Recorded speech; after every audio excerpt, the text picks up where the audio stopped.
Hello YouTube! Today on the Naughty Librarian I'm doing a classics book haul.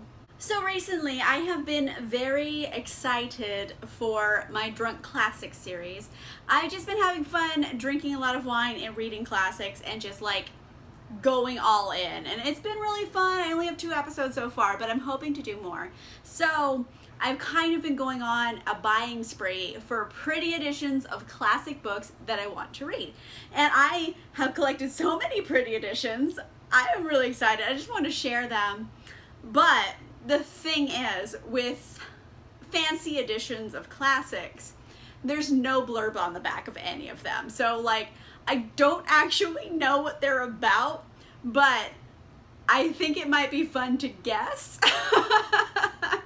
I did just finish playing a D&D game with a bunch of friends, and I drank too much wine during it, so I'm going into this like already a little overserved, but I feel like this might also be the perfect time to try to guess what classics are about. So we're gonna go on a tipsy classical adventure. Let's go. First things first, I have Treasure Island by Robert Louis Stevenson. This is the Penguin Clothbound Classics collection, and it's very pretty. I got it actually, these are usually like, this is usually $23 in America, but I found a sale. I got it for $7 and I like leaped on it because these Penguin Clothbounds are very popular. But yeah, Treasure Island, again, here's the back, no blurb. I don't know what it's about. I'm assuming pirates and an island of treasure, and perhaps there will be some perilous boat adventures. Maybe there'll be a storm, maybe there'll be swashbuckling. Well, there's definitely going to be swashbuckling, like, let's be real. There's gonna be pirates and they're gonna buckle some swashes. Like, that's all going to happen. But what else is gonna happen? I don't know. I'm assuming there will be a big storm and maybe ships will crash, because like pirates, treasure, storms might happen. So this is my big guess. I think there might be a storm in it. Who knows? But this pretty edition is very pretty, obviously. So yeah, that's my big guess. I don't know if I'm right yet. I'll find out. I also bought an edition of Great Expectations by Charles Dickens. This one I do have an idea what it's about, because I have seen like what's the word for this? Adaptations of it in the past. So I know they're Miss Havisham, and she is legit Looney Tune. Like, she was stood up at the altar and she wears a wedding dress all the time now because she's crazy. And then she has this girl and she like trains her to like be evil to men. And then you have Pip. I believe his name is Pip. And he's like this ragamuffin from the streets, and he's like, oh, I like this girl. And then she's been trained to just destroy dudes, and he's just like, well, I'm gonna be extra nice, and maybe things will work out. And then Miss Havisham is just cackling in the background. Like, so I have an idea what this is about.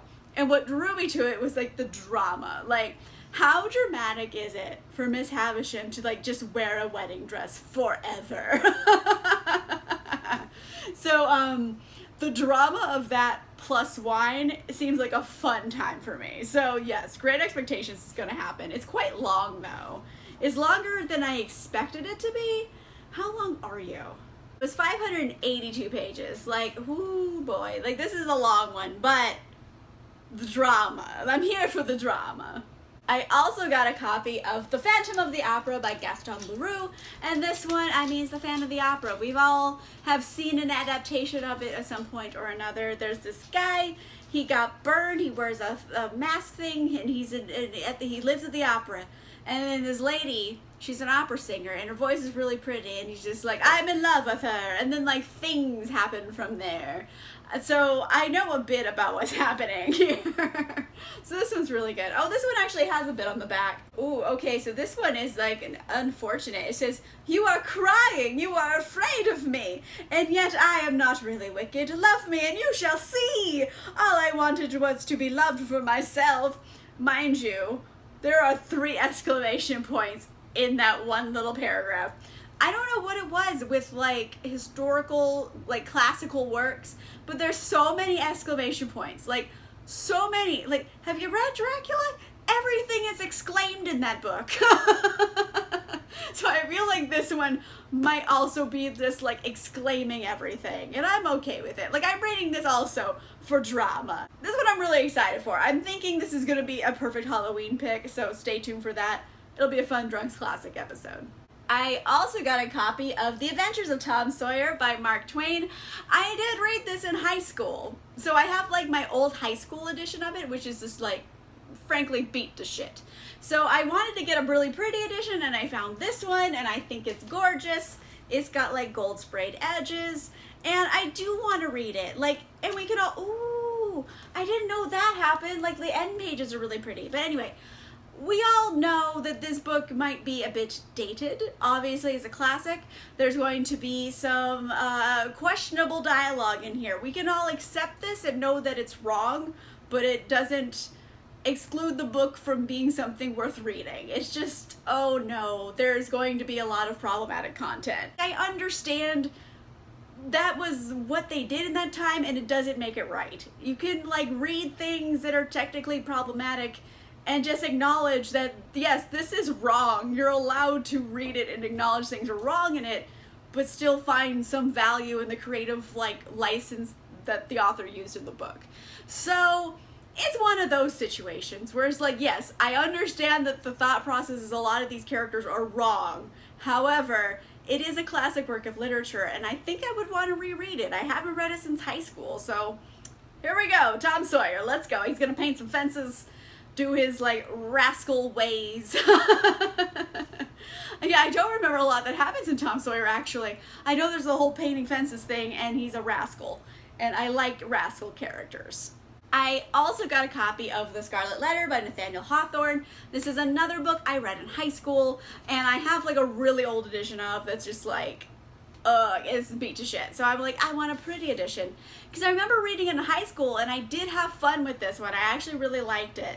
So it's like Puritan society. There's this woman, Hester Prynne. I remember her name, everybody. I'm really proud of myself.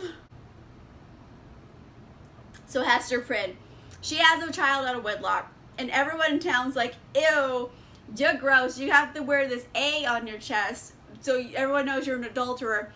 You've been shunned because we're Puritans and we suck. So yeah, they shun her. And she's actually just really nice to everybody still. And then her kid is kind of like a little weirdo. If I remember correctly, she's kind of a little weirdo, and everyone's like, I don't know about this kid. And it's like, it's obviously the pastor's baby. Like, there is some drama here. I'm sorry, spoiler? I just realized that was a spoiler, but I'm like, you know what, it's been out for a while. It's not a spoiler, it's been out for a while. And you know what, I did really enjoy it when I read it, and I'm down for creepy kids and Puritan comeuppance. And I want to read it again. I think it's really good. And also, I just noticed, like, the edges are sprayed, kind of this reddish color. So that's fun. It's a really pretty edition, and it's soft. Like, I didn't point out how soft it was. It's a very soft book. Like, it's soft. Why am I rubbing my face on it? I also picked up this copy of The Adventures of Sherlock Holmes by Arthur Conan Doyle. I believe that is Sir Arthur Conan Doyle. And it's just a bunch of Sherlock Holmes stories, but I did get this book. I found it for $5 at Barnes & Noble. I know, steal! I got that steal. It was $5, and it's like holographic, it is pretty, and it has sprayed silver edges. Like, it's just a really pretty edition, and it has a lot of different stories in it. End pages. I mean, it's Sherlock Holmes. Obviously, he's like this guy who solves crimes. And ooh, there's illustrated. There's pictures. There's pictures in it too. This is like a steal for $5, everybody. I feel proud of myself. So it has like a bunch of his adventures in it. And really, I was most interested in Hound of the Baskervilles, which of course is in this, because why would it not be? Because like, I don't think it's actually werewolves, but like I want it to be werewolves. So I'm just gonna go into it expecting werewolves. I might be disappointed, but like, tell me you wouldn't read a Sherlock Holmes story about werewolves. It sounds great. I would want it. Give it to me right now. And you know, there's like other stuff he does. He solves crimes. He has friends who help him solve crimes. And I'm really interested in reading Hound of the Baskervilles, because I just want werewolf, like, historical classical literature. I don't know if that really exists in this, but like, I'm gonna hope it does. In my mind, it does. I got this super pretty edition of The Picture of Dorian Gray by Oscar Wilde, and I love me some Oscar Wilde. He is like my favorite dandy of that era. He's just great. He's so sarcastic and snarky. Like, I love Oscar Wilde. I'm living for his aesthetic. And the picture of Dorian Gray, I feel like is pretty well known. There's this like foppish rich kid, and he's just like, oh, I don't want to age. I'll get a portrait done, and the portrait will age for me. And it works really good. And he takes his monocle and goes out to party, and he's having a great time. And then, like, if he ever looks at the picture, though, it's going to reverse. So we can't look at this picture. And I think he looks at the picture, and whoopsie daisy, he gets reversed at the picture, and he gets all decrepit.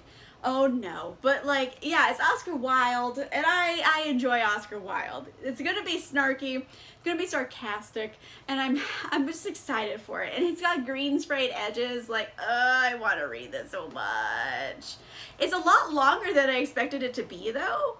For some reason, every time I see like a copy of the picture of Dorian Gray, it looks so short. And this one, well, I mean, it's 214 pages, so you know what, it is short, but like this looks like thick for 214 pages, right? Like, it looks like a heftier book, but who knows? I'm gonna have fun with it. I love Oscar Wilde. I have been on such a Jane Austen kick since I read Pride and Prejudice and like loved it. So I picked up a few more books by Jane Austen just to like get at it. And I also got Sense and Sensibility, which I feel like, ooh, sorry, that's such pretty end pages. I'm like obsessed. Anyway, it's got gold sprayed edges, and I don't know what it's about, but I feel like it's going to be similar to Pride and Prejudice. There's just going to be like so many Regency era people finding a mate. Like, they're just going to like be marriage hopping and like trying to date. It's gonna be a big old rom-com, and considering Sense and Sensibility, Pride and Prejudice, I feel like they're gonna be similar stories, and since I so much like Pride and Prejudice, I feel like I'll go into Sense and Sensibility and also really enjoy it. So that's why I got it. Although it is considerably longer, I think. Maybe not. No, it's about the same length, I guess, as Pride and Prejudice. But yeah, I'm so excited to read it. I just want more Jane Austen in my life, because I had been sleeping on Jane Austen. I didn't think I was gonna like Jane Austen, and then like, I like Jane Austen. What? Who am I? Last classic I hauled recently is this pretty edition of Northanger Abbey, also by Jane Austen. And so I have had this on my radar for a bit because I have been told by other people that it's kind of a ghost story. And I was like, yes, Jane Austen, tell me a ghost story. However, it's one of her earliest works, I believe, so it might not be that good. I worry. But I did get a really pretty edition. I think I got it for like $6. So overall, I did not invest a lot of money here. I'm happy about that. But I'm excited. I want to see like a ghost story from Jane Austen. I'm pretty sure this one's going to be very sarcastic. It's going to have like an old abbey, maybe decrepitness, and like a tenacious heroine doing stuff. Like, that's just a vague understanding of what it's about, because none of them have blurbs. I have no idea what I'm getting into, and I'm enjoying the adventure of it. So those are just a bunch of classics I've picked up. I really want to do more drunk classics. I have so much fun filming them. And you know what? Classics are like this area of literature that I never really want to read, and I don't know why, because I mean, they're classics for a reason. They're obviously good. So I'm excited to read a lot of these, and a lot of these authors, like, I didn't know I would like so much. So this is a fun new experiment for me. Also, I've been having fun like finding pretty editions, because I don't want to just buy like a shitty version of a classic novel. Like, you can get them, that's fine, there's nothing wrong with that, but like, if I'm going to read them, like, I feel like more enticed into reading these books if I have a really pretty edition. I'm just thinking about what does it look like when I hold it. Is it gonna make me excited to read it? And all these editions I bought were like super pretty, and I'm way into, so be on the lookout for more episodes of Drunk Classics. I have really a lot of fun making them. Let me know in the comments down below. I don't know, what's one of your favorite classics that I haven't brought up in this video or read yet? I don't know. Or, I don't know, give me a suggestion. Or what's the prettiest edition of a classic you've got? I don't know, let me know in the classics down below. The classics down below? I've drank too much wine. If you like this video, make sure you give it a like. And if you want to see more videos, make sure you subscribe. And I'll see you guys soon. Bye.